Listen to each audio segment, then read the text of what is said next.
Hey everyone, welcome back to my channel. So you would have already read the title. This video is going to be a little longer than usual, but I'm going to be so raw and I'm just going to give you like a quick life update. When I'm sharing my life update, I'm also going to exactly put it across on how I'm feeling.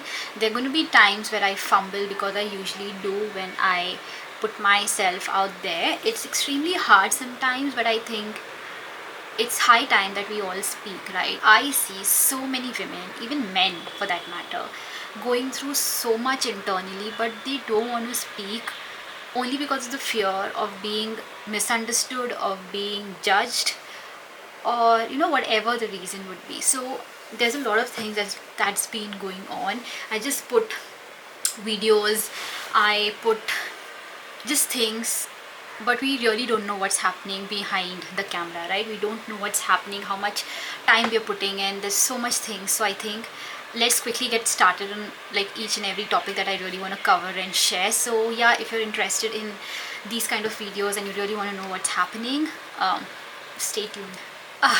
Okay, I'm just taking I'm just I don't want to look sad, nor I want to cry, nor I want to be dramatic. All I want to share is the real, authentic side of a human being. Now, the number one thing that I want to share is, I don't know, how do I put it across to y'all? When something happens to someone, I kind of connect. Now, let me just put it in a way that, you know, basically I'm talking about the crash that happened, okay? So when the Ahmedabad crash happened, I was sitting right here. Okay, I was sitting right here and I was doing my thing, and this happened, and I saw the news, and it kind of shook me. It kind of shook me, and I really did not know how to process it. It felt so damn personal. I did not know anybody from that aircraft. I did not know who they were, what they did. But that crash felt so damn personal because they were regular people like us, right? And they were also having a thing of traveling like we do every other day. And when that happened, it just took a toll on me. It did. And I the biggest thing that I did wrong was I consumed a lot of data. Okay, I consumed a lot of it, and which I shouldn't have, because if I know that I'm an overthinker and I overanalyze things and things can go here and here and in my gut, I shouldn't be consuming so much thing. But I had already overindulged myself in this crash and the stories that came up about the children there were, about the family and their why they were traveling, the dreams of the man who really wanted to, take the family and stay in the UK, the two children who had come to celebrate the granny's birthday and were on the way to get back home, and all the little stories that I've seen and heard. It just felt so damn personal. It's like I always say, life is so damn unpredictable and so fragile. You really don't know, we think that sitting at home is safe. Even the students who were at the mess or were at the college thought sitting inside is safe. But was it? Did they ever know that the plane is going to come and just crash and they're just going to die? I felt so damn heavy. It took me about 2-3 days. I felt a little better yesterday. I don't know why. Okay, there's nobody I know. I haven't met anyone. I don't know their stories, nothing. But it felt so damn personal, and it just shook me. It just took a piece out of me. I was like, where are we living? I mean, I didn't know what to do, right? I think at this time, आप कितना भी उसको over exaggerate कर लो, आप जो सामने वाला person होता है ना, उसको ऐसा लगता है यार ये कितना ओवर ड्रामेटिक चीज़ कर रहा है. But luckily in my life, I've got great sibling, I've got great husband, I've got a great friend, I've got a great family who actually takes care of me and understand where I'm coming from. They don't tell me that you're doing too much. They like, I understand that you've been this person who's been like very, very connected to little people and all of these events, and that's the reason I behave the way I do. There's another story that I want to talk about, which probably I'll just make another video on, but this is a little trauma back from the year 2004 when I was in Chennai.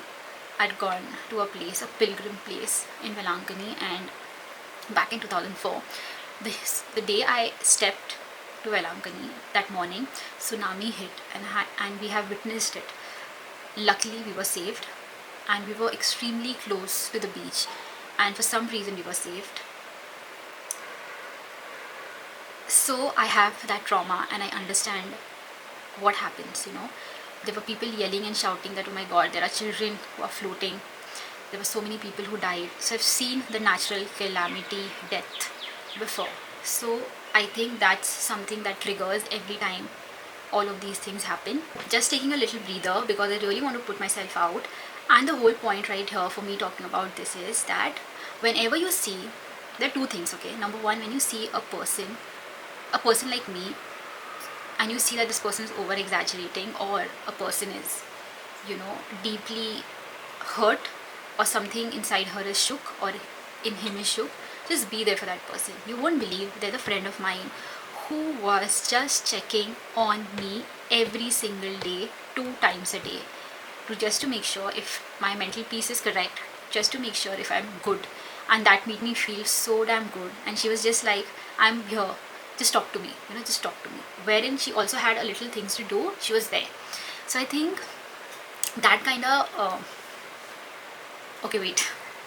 So yeah, I think that kind of makes so much of sense. You have one person, you have two person, you have three person, but they have to be so damn close that every time you say something to them and they are like, I'm there, like I am there.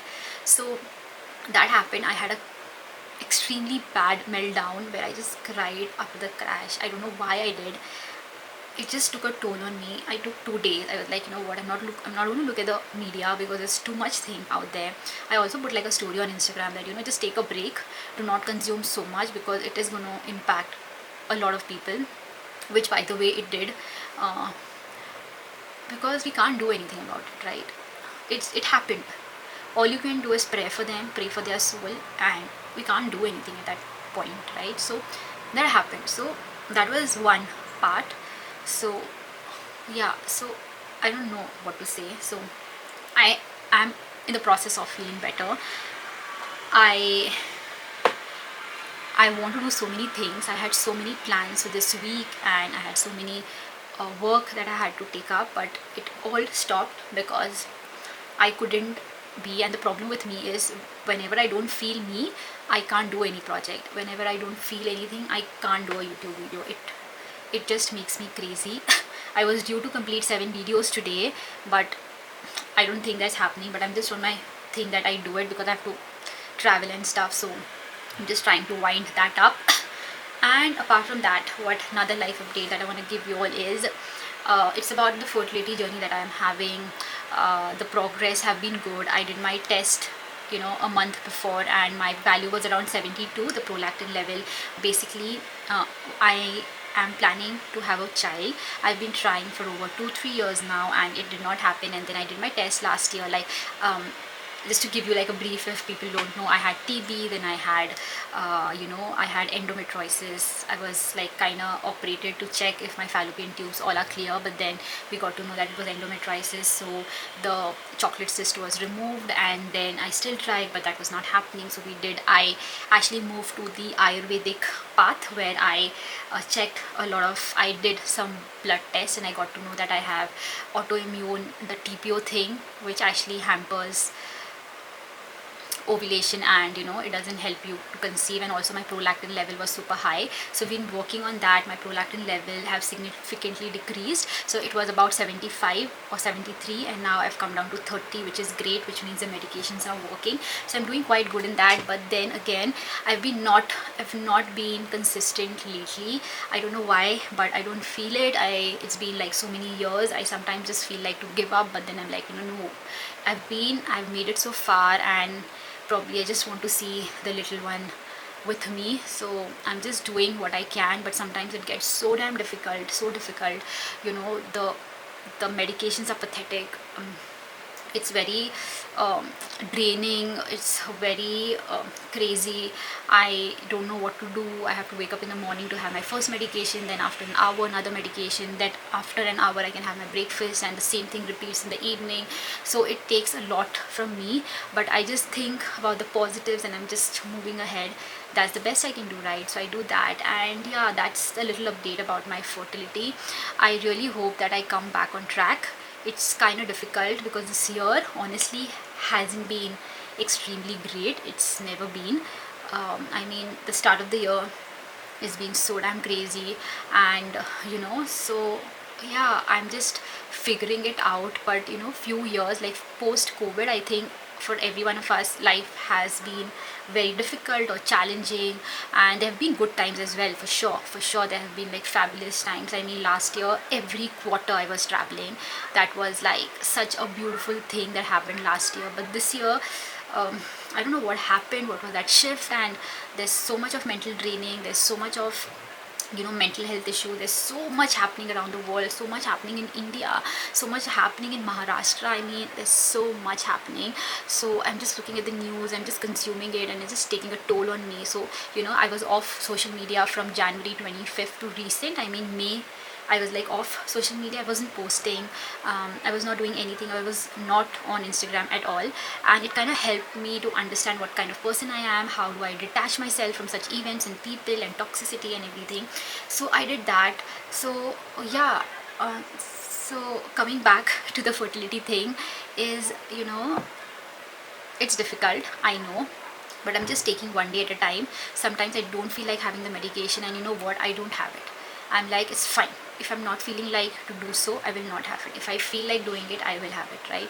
Because I cannot be very, very strict and hard on myself, because it just pisses me off. Like, you don't like anybody to be bossy on you, right? And if you do that to yourself, then you get very irritated. And any which ways, I am overthinker, I'm extremely moody, and I've accepted it, and I'm just working on it, because I know how much trouble or how much मैं इतना परेशान कर लेता हूँ मेरे लोगों को, but still they are so kind enough to be around me and to be helping me. So I've been extremely lucky to have such beautiful souls in my life, and I'm very, very, very grateful for them. I'm extremely grateful. The girl who just came in my life out of nowhere, and I understood the meaning of girlfriends. She's the only girlfriend. There are many, I mean not many, there are like 3-4 people, but then she just stands by me wherever. I mean, she's just there whenever I need her. I don't even have to call her and I tell her. She's just there. So sorry, I again fumbled, but all I want to say is that you really need people in your life who just lift you, who's just there when you need them. You're just there. And I'm being so damn blessed that they already know that I'm going through shit, and just always been there, and they don't like just go away because I'm always stressing them out. They're always there. So I think that's pretty good when it comes to this fertility and all of the other challenges. Also, I want to talk about YouTube. Now the thing is that I hit 1,000 subscribers. I'm very happy. I hit it, I think, on 1st of June, so I was very happy. Now we are, today I think is 17th of June. I'm still on 1007. Okay, 7 subscribers. So what happens, you put in so much of hard work, you put in so much of time, you give so much of time, you edit, you do everything on your own, and then it doesn't work out, and it's really draining. Sometimes I'm like, what am I even doing? But then I'm like, no, I don't have to give up. I have to work hard. I have put a timeline. I'll see what happens, and then I'm going to take a decision of what I have to do and what I don't have to do. But to be very honest, it's so damn draining. Every time you post a video and it doesn't work and you really don't know what works, then I see YouTube videos and how to do it, and then I see there is analytics where you have to go and see and understand what's working for you and why did that video work. And I just went and I checked. I mean, there was this video which actually crossed 15k views. I had no idea how it did. I tried the same strategy, but it didn't work. Okay, now what do I do? So I think that's also draining, but you cannot tell everyone out there, right, that you come subscribe. I truly agree and understand that if that's not your forte, or if it's not your thing, like if I don't like cars, for example, I wouldn't go and subscribe to a person who is shooting about cars. Likewise, whatever content I'm creating, I'm not saying that you have to come and subscribe.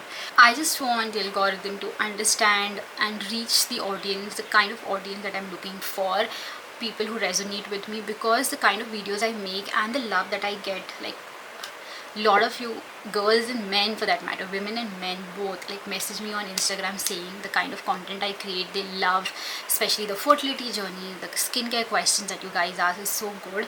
But you know, at the end of the day, you also want to reach a certain milestone, and when that doesn't happen, it's so draining, because I really want to make a living out of this and I really want to do so. So yeah, that's something in my mind. I was a little dicey, I was like, you know, a little messed up. I had a lot of thoughts, I had second thoughts, like should I do it, should I not do it, and I was like, nay, I have to do it and let's see what happens. So that's about, you know, YouTube. So yeah, what else do I say? Yeah, and on the positive end, like I said, I've got an amazing family. It was Father's Day the other day, like on Sunday, so I had a great time with my dad. The entire family, we had a great time. We went out. So the plan was that, you know, we just go out for lunch and we just come back. But dad was like, you know, let's play rummy, let's sit down and play. Like, okay. So all six of us, like, you know, we were just sitting and we were, you know, playing, and we didn't even realize that we started playing at around 3:30 and ended up playing at 11:30.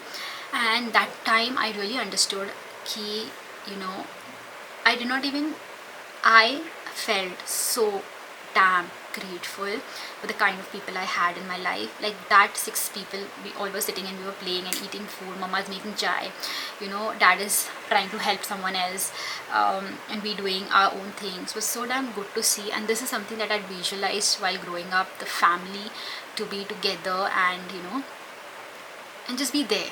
And I always say this, that, you know, in any relationship you're in, your father daughter, mother daughter, sibling, husband wife, friends, 3 friends, 2 friends, 4 friends, whatever friendship, one-on-one, you have to put in efforts. If you put in your efforts, the relationship is going to work. And like they say that one-sided love will not last, likewise in any relationship, one-sided love would not last, right? Even if you feel that the front person is extremely important to you and still behaving the way you don't want that person to behave, go and tell them like you don't like the way you behave because of certain reason, and just give them like an eye opener. They are someone who will sit down, see, understand. If the person said was correct, they would probably analyze and then, you know, come back and probably change the way they do, because it might, how do I put it across?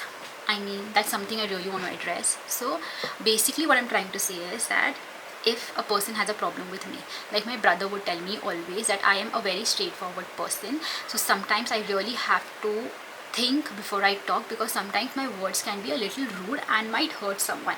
This is exactly what he told me. I could have taken it as an ego and said that this is the way I am, so I'm not going to change.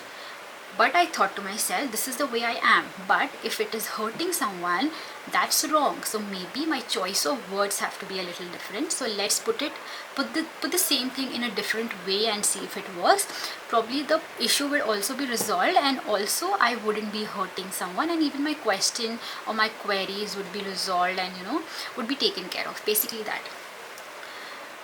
So yeah, that's what I want to say, that in every relationship you're in, communication, respect, being kind, putting your efforts is so damn important. And right now in every relationship I am in, like one-on-one with my father, my mother, I'm not saying that I've been great with them growing up. I'd had my own challenges growing up with them individually. I've not have had like the nicest things or memories growing up. I mean, I do have, ऐसा नहीं that I don't have, but I also have the good and bad both. Okay, so when I have to weigh it, the bad's a little more than the nicer things, right? So, but at this point of time, because our parents are aging and even I am aging along with them, though I kind of understand what they might have gone through and what I can do to make their life easier, right? Because they are aging, and at the end of the day, if they shed off their ego and they want to collaborate with you, I mean, that's a little heavy word, they want to blend in and understand your perspective and then put their perspective, that's something which is evolving, right? So that's something I really appreciate about my parents right now. If they have something in mind, they just talk to me and I try and help them. In case they want to listen, they will. If they don't want to, they wouldn't. So yeah, I mean, I'm in that phase as well where I'm really trying to understand, because I feel that if my mom is, samajh lo, she's 55, she's never been 55, neither she's going to be 60. I mean, she will be 60, but that would be her first time being 60. See, she doesn't know how to behave at the age of 60, right? I'm going to be 33 this year. I don't know how a 33-year-old behaves. I don't know what a 40-year-old behaves. So for us, every time it's just going to be, you're just going to evolve, and to evolve beautifully, where you're kinder to people, extremely important, being respectful to people, understanding the people, and just being and creating that positivity, that positive aura is everything I live by. You put in your effort, I'm going to put 200%. If you don't put in the effort, I'm just going to tell you, just get out of my space. That's as simple it is. I really don't like people who are toxic. I'm okay if a person is going through shit and they want to crib about it and they want to vent out, but I always feel, and I 100% think, that there's never going to be all negatives, there's also going to be positives. So share both the things. You cannot be talking negative and just bottling up and then just blast, and you just create that space of negativity. That is something that I really don't appreciate. So that's been happening too much with me. Like, there have been people who've just created that space where every time I meet them, I have a shit thing of getting nazar, I've got a shit thing about, um, being in that negative aura. Even if I've cleansed myself with all the remedies possible, that one meeting is just going to change my perspective about everything that I look life at, right? So yeah, it's extremely important to be with people who really love you, encourage you, just keep your spirits high. So this video, I think, was all about my people and how I like them to be around me. I was never a people person. If you would have seen me 2 years before, I was like, I don't want to be with people, I don't want friends, I don't want anyone, I'm happy. But right now in life, when God has given me that opportunity and given me friends, I'm so damn grateful. And this one girl just came in my life out of nowhere, and I'm so proud of her, and I'm so happy, and I'm so damn grateful for everything she's done to me. I'm so happy and grateful for the kind of husband I have. I mean, he is such a wonderful person, and I think he just keeps me at bay. He helps me to stay grounded, even if I don't, because we are so damn, so me and my husband are so damn different, like poles apart. If he thinks north, I'm gonna probably think south, but we communicate and come down to the basic, like a ground level, where we decide, acha, we have to do certain things. So I think that way I'm very blessed. So whatever happens in life, everything, whatever happens, when I have these people and I have myself to pull myself up and just be good and be the cheerleader and everything, it just makes sense. So yeah, I think that's all I wanted to share. So again, there's a lot of things that is going around in the world. There's a lot of deaths, there's a lot of thing that happening, starting from the Kashmir thing, the shooting that happened, the crash that happened, the bridge that collapsed, the train that blasted. There are so many planes stories that is happening. Do not panic, do not get overwhelmed, do not overconsume or overindulge. Take the news, detach yourself. That's something that you have to learn when you're aging. If you're in your 20s, that just learn the art of detachment. I learned it the hard way. It took me 2 years, and still now it took me about 2 days to get myself detached from that thing. That it's fine, it happened, I can't do anything about it. All I can do is just prayer, and that's about it. I can't take it too personal, because it is just gonna hit here. It has already, but it's so sad. It's so sad looking at the stories of the people who are on board. It's just sad because they were regular people like us. We never know, we could have been one of them. So I really hope and pray that everything that would, in the upcoming second half, I really hope that things are better. Starting today, from right now, things are better, things are good, everyone is at peace, everything is at bay. And yeah, that's about it. I know this was like a very long video, but then thank you so much for watching. If you've watched till here, this was nothing. It was it was basically, it was not a clickbait, or it was not like, you know, a hook or anything. It was just a life update, because we do get comments like, you know, ki I personally feel that social media platform if you have a voice to speak, don't use that for your views, right? Share it to share what you're feeling and be authentic and raw, so that people can connect, because the news that you're going to give, the media has already given it. As a creator, I think it's a responsibility to connect with people and just make sure that they are also at peace, and not to overwhelm them, right? So take care of that.